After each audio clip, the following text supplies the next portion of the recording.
passed down by the initiated elite for centuries. It is in fact one and the same as the Luciferian doctrine that one day man will become God through the use of his own intellect. This is the religion of the New World Order, which is operating in various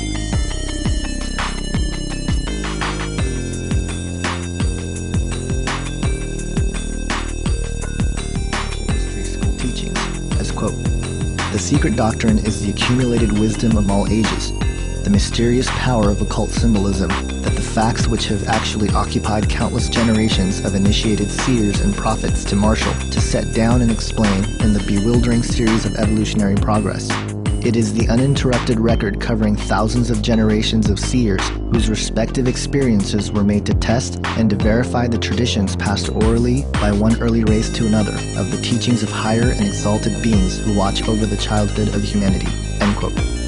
Alice Bailey, a theosophist and writer, co-founder of Lucis Trust, formerly known as Lucifer Publishing, wrote in her occult classic known as The Externalization of the Hierarchy regarding the initiation of all humanity into the ancient mystery schools as, quote, "This little-known divine energy now streams out from Shambhala. It embodies in itself the energy which lies behind the world crisis of the moment. It is the will of God to produce certain racial and momentous changes in the consciousness of the race which will completely alter man's attitude to life and his grasp of the spiritual, esoteric, and subjective essentials of living. It is this force which will bring about, in conjunction with the energy of love, that tremendous crisis imminent in the human consciousness, which we call the second crisis, the initiation of the race into the mystery of the ages, into that which has been hid from the beginning." End quote. The foundation behind all that is the ancient mystery school teachings are founded upon the idea that, once again, man was given the gift of creativity and intellect so that we ourselves can achieve godhood and become the divine beings of which we were supposed to be through the process of evolution. This idea goes directly against biblical Christianity, who offers salvation to anyone who believes in Jesus Christ. This is why the modern-era writers on the topic of the ancient mysteries go to great length to try to discredit Christianity, and why secret societies have infiltrated its religious institutions to corrupt many sectors of Christianity.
can you say anything about me?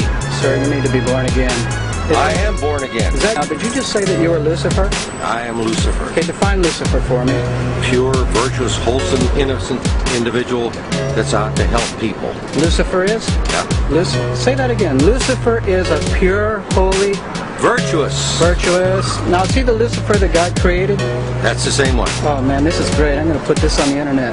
Oh, Amen. God bless you, Amen. brother. Because that's exactly what the Shriners and Masons teach, is that Lucifer is light. Sir, Jesus said, many will say to me on that day, Lord, Lord, we did not do these good deeds in your name? And you'll say, away from me, you workers of iniquity, I never knew you. Jesus said it? In Matthew chapter 5. Mercy. No. That's hard to believe. So you're a Christian and you don't know that. Actually, no, I really am. You are. Because I'm pure and virtuous. You're pure and virtuous, okay. Yeah. In other words, you're perfect without Jesus, right? No. Okay, tell me about Jesus. Who is Jesus? Well, he's my leader. Is he the Son of God? Yes, he is. Is he the only worshipful master? Yes. Have you ever been called worshipful master? No, because I've just been too busy. I've been working. See, this is what a Mason confesses, is that Lucifer is light. Yale University is 300 years old.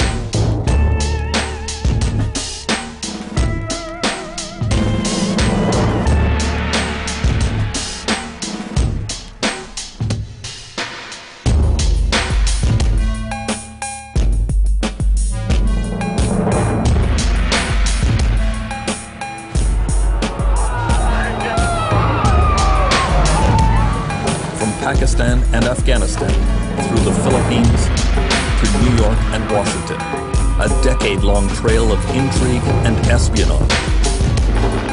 The covert CIA plot to assassinate Osama bin Laden. I could tell you where he was last night, but I couldn't tell you where he was going to be tonight.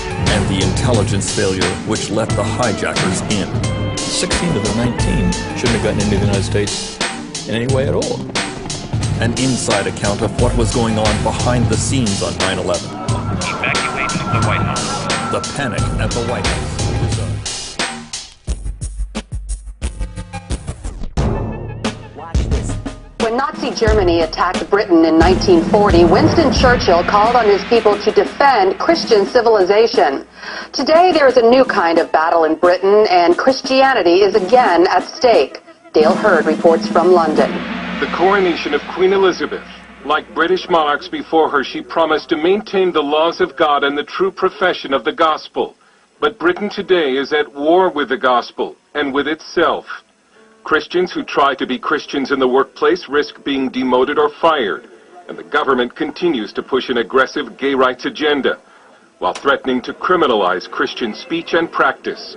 Christian politician and activist George Hargraves. Yesterday, I got a letter from the Advertising Standards Authority of a complaint saying that my billboard that says Britain is a Christian country is offensive to atheists and other religions, and it incites hatred against them.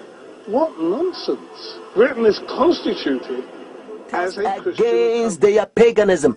I'm tired of people saying Christianity is a crutch. It's not a crutch, it's a cross. This planet is covered in blood as a consequence of people who stood for righteousness and truth.